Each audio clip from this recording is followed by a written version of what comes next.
Hi guys, and thank you for clicking on this video. If you are a returning viewer, thank you so much. If you are new here and you reach the end of this video and decide you want to see the next video, then definitely hit that subscribe button for more content. In today's episode, we're going to be talking about Scream 7. Was it good? Was it bad? Did it pass my tests? You're about to find out. A couple of the tests that I do, starting out with the trailer test. Trailer test is really simple, basically just whether or not I feel a movie lived up to the trailer. When I think about those things, I really think about whether or not I think it sold me something entirely different than I felt I received in the theater. I would say that it technically passes the trailer test. Why? Because trailers are usually the first things you see when it comes to a movie. It's the teaser, it's the thing that's supposed to set up exactly what you're expected to see when you sit down in theaters, right? So when I saw this movie, what I thought about was that trailer. It was pretty intense, it sounded pretty epic. I was expecting a lot.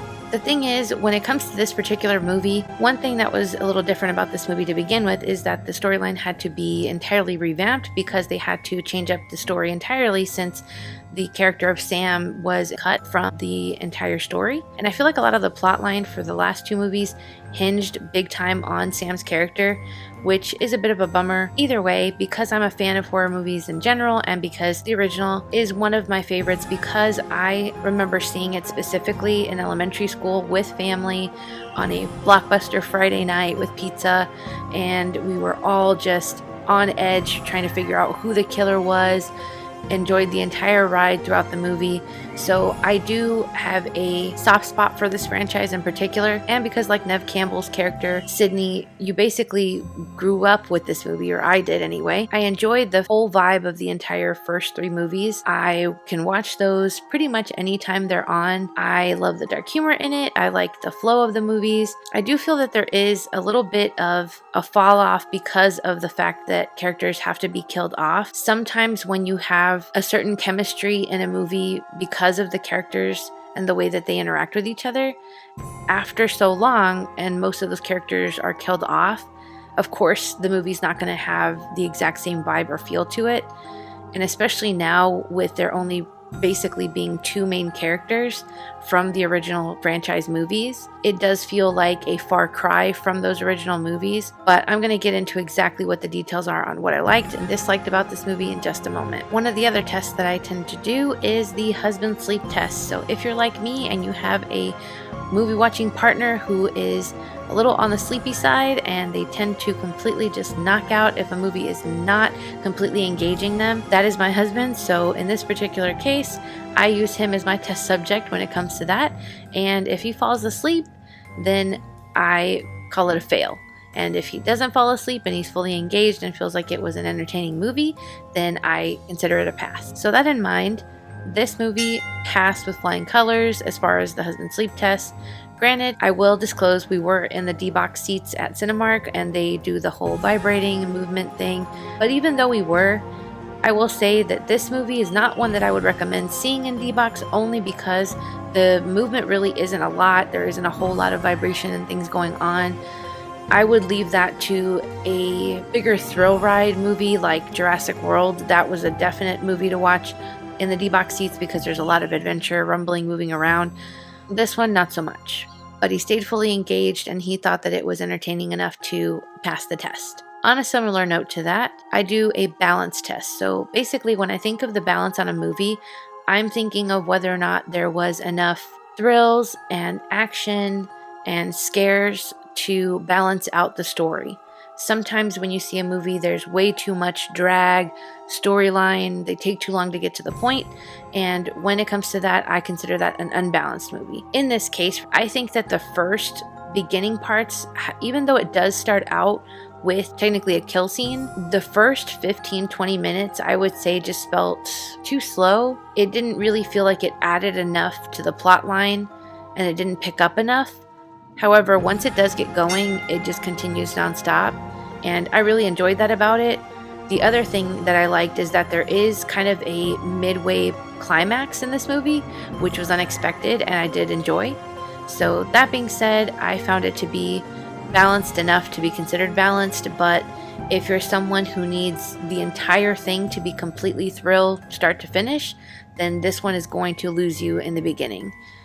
Because there's definitely some times where I was wondering if I made a mistake watching the movie, because I don't know, the vibe, I guess, of the first quarter, I would say, of the movie, it just dragged a little bit. So it did make me wonder if it was going to do that throughout the whole movie or when it was going to pick up.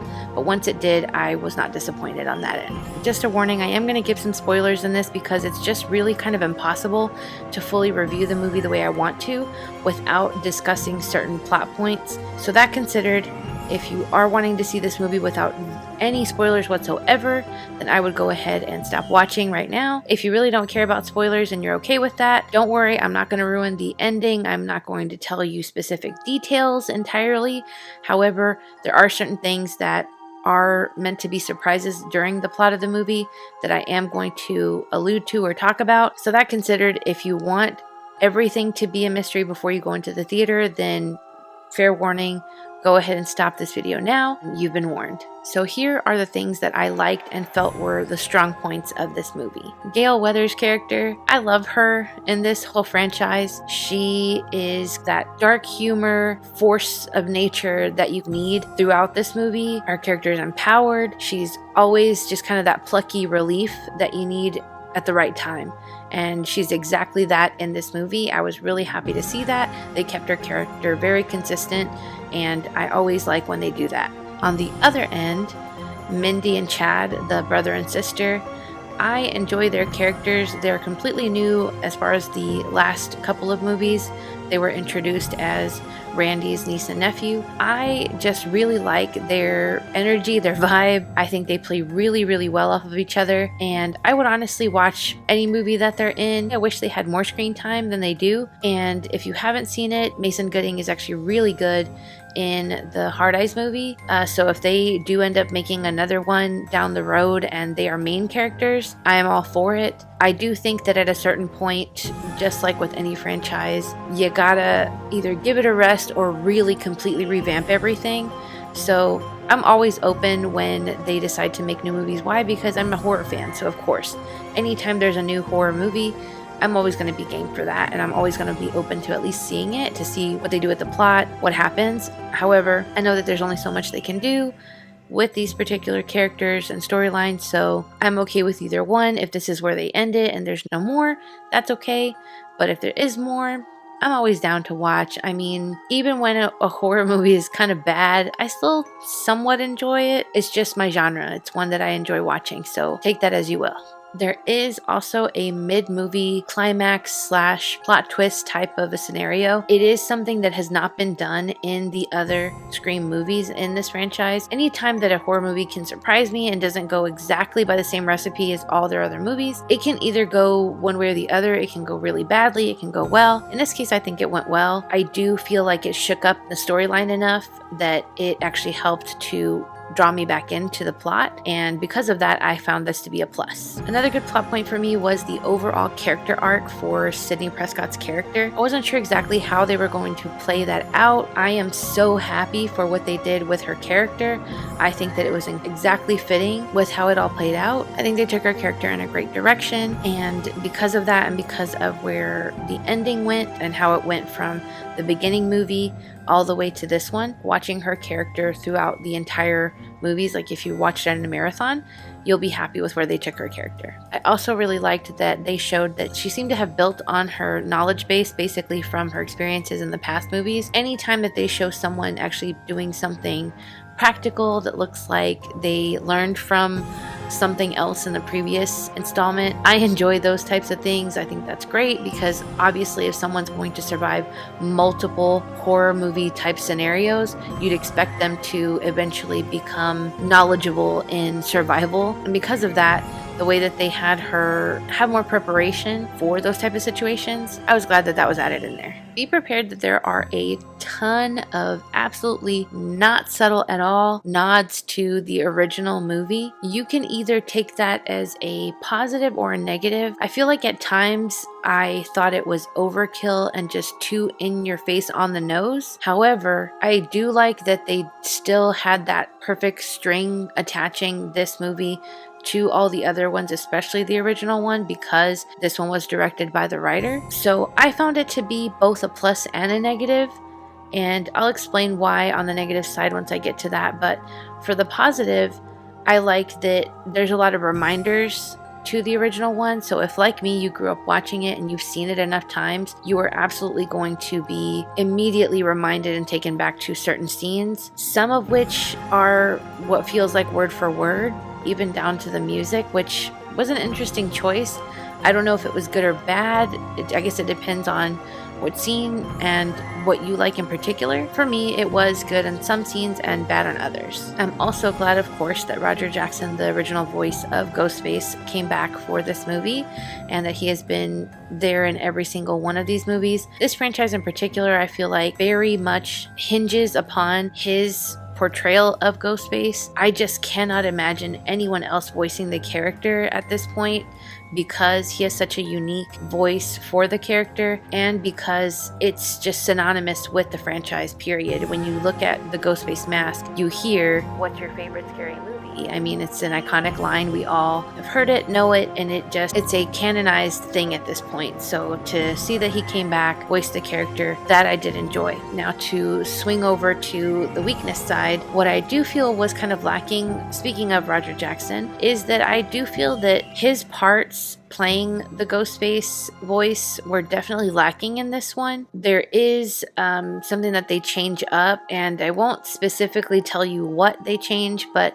there's someone else speaking as Ghostface for part of the movie, and I know that's kind of a spoiler, so like I mentioned before, there's going to be some in here. Because of that, it takes away the opportunities for the, Ghostface voice changer voice. I kind of hated that because the Ghostface voice is just kind of part of the entire plot for the other movies, where you get to hear the banter back and forth. He has a whole kind of taunting vibe that he has with whoever he's talking to at that particular time. You feel like there's a lot of connections made between him and the people that he's talking to. And so it just kind of sets up that the person is knowledgeable about these people that he's victimizing. And that dark humor banter that tends to go on, that is part of what I loved about the original movies. It just had a completely different style to it than other horror movies. And taking that away from this one, where it just wasn't the same, that was disappointing to me. So if that is something you're looking forward to, just know that this one is not as forward with that part of it as the other movies are. So I won't say exactly how Stumacher makes an appearance in this movie, but I will say that his parts to me just really felt too over the top. Now, I can understand, because of the way in which he comes into the storyline, that there's a rhyme and reason for that, and you'll understand what I'm saying once you actually watch the movie. And don't get me wrong, Matthew Lillard, love the guy. I really do. I just think he is a stellar person based on my own personal observance when I've gone to horror conventions, seeing him in person. He is just the kindest to his fans. I just feel that the direction, I guess, that he was given on this particular movie, it just felt off to me. Even one of the characters in the movie refers to the behavior as effing weird, and that just expressed exactly how I felt while watching some of those parts. And I know that it was with intention, so I get it, but at the same time, I don't know, it just had a really off-putting vibe to me. I think that there's a different way that those particular parts could have been done that came off more genuine and less caricature, and it would have just had set a different tone for that particular scene. But I really do welcome anyone, of course, who watches reviews or loves to watch horror. Watch movies anyway, no matter what reviews say, no matter what the ratings are. If you love a franchise or you love a particular type of horror movie, go and watch it. If you want to support these movies and you want to make sure that your local theaters don't close up, then I highly recommend going to see them if you can swing it. The way this one was meant to be like the pinnacle of the franchise, the wrap it all up for us type situation, I do think that the ending and the killer reveal felt weak in comparison to pretty much all the other movies. It just didn't really make any sense. It wasn't tied well together, and it completely took me out of the movie to a certain extent. And I know in this movie, part of that was with intention, because they wanted to keep us guessing. They wanted to basically refresh that feeling that we had in the very first movie, where you had no idea who the killer could be and were just entirely new to what was going on. I get that they were trying to replicate that by mixing it up, but I just feel like the reveal at the end and the final killers, that it was a miss for me in particular. If you see it and you feel like that's not the case, entirely okay, but that's just how I felt about it. I'm not sure who I would have chosen or how I would have rewritten the storyline if I could have, but I just feel like these killers in particular just felt completely off base. So I mentioned on the good aspects that I really liked the Sidney's character arc situation and the fact that she showed that she learned from her previous experiences to a certain extent. What I didn't like about it is that they completely opposed that by insinuating that she just completely ill-prepared her daughter and ill-equipped her for the entire situation. So it doesn't make sense to me that you're someone who thinks about being prepared for the situation, wrote books about trauma and how you overcame it, even did a support line for people who are dealing with trauma or traumatic situations, and then just move to the suburbs and don't talk to your kids at all about the situation or make sure that they're prepared or know how to defend themselves. That just completely, to me, seemed wrong for her character. I would have rathered her been a divorcee who was overbearing when it came to the protective side and over-equipped her kid. That to me would have made more sense. They watered down her character by making that part of the plot line. I understand why they did it because of how the movie ended, but I just feel like it would have been so much stronger if it had been that she did the opposite of what she does in the movie. I've mentioned this in other videos, but I will say that I'm not the hugest fan of CGI, especially when it comes to things that can be done practically. And when it comes to a specific death in this movie, and you'll see it, it's about halfway through, I would say, or closer to the end half. There's a particular death where they just use in-your-face CGI, and it just really pulled me out of the situation. And it's because I'm used to one of the things about this particular franchise being that the kill scenes are usually very practical. There's nothing flashy or crazy, and they read realistic to a certain extent. And this particular scene that you're going to see in the movie, and I know you'll spot it when it comes, it was just too much, and I wasn't expecting that from this movie. It just took me out of the moment and didn't really feel necessary. But also later, when you find out the big reveal on who the killers are, the fact that this particular death was over the top was also a little nonsensical. Once you see it, if you know what I'm talking about and you feel the same way, please comment below and let me know, because I want to know that I'm not the only one that noticed it. Technically, the showtime that I went to was considered an early screening of the movie, but it wasn't really. It's just like the earliest opening day that you can go to. And one of the cool things that Cinemark does is they actually give you a free poster. And I'm sure while supplies last, they also give that to other people if there's any left over. I do like that her eyes in this are like a different texture, so they show up better. But yeah, I think it's a cool poster, and it says "Face Your Past," which is very accurate for the movie plot. So that I thought was cool. The knife is also a little bit different texture than the rest of it. So it's a cool poster, and I did like that aspect of going to the theater. I like that they do things like that, and I think honestly, if they continue doing things like that, that it'll help bring people into the theater. But another part of seeing the early screening of the movie is that they had these extra things in the beginning. It was like, I think 8 minutes of extra sneak peeks that you get to see.